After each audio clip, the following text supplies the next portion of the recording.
in North Carolina. Areas that have never flooded before have flooded because of the rain with Florence. It was moving so slowly for a while last night. You could walk faster. Then the center of Florence was moving westward across South Carolina. That's how slow this was moving.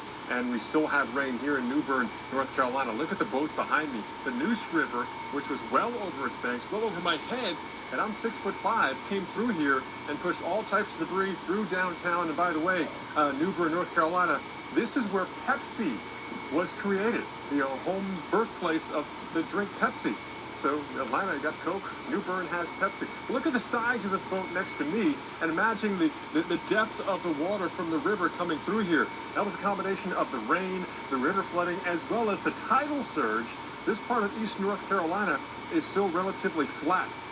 We were in Morehead City on the coast and noticed a surge there. And guess what? That surge comes upriver and pushes the river water together with the surge, and everything rises, bringing this boat on shore, flooding into the first, even second floor of this building behind me and all throughout the streets of downtown. So a huge impact here across New Bern, and we're just now trying to start the recovery. About 2/3 of the town with power, which means a third still without, but many other surrounding areas, communities, and counties still have just a handful of homes and businesses that have power.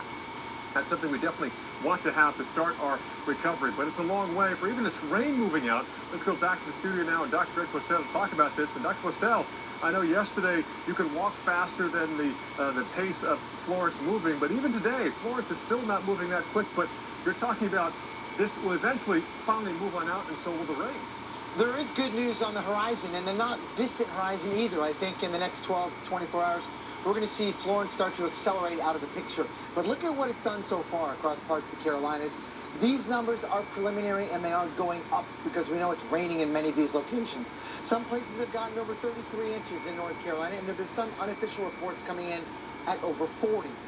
Why? Well,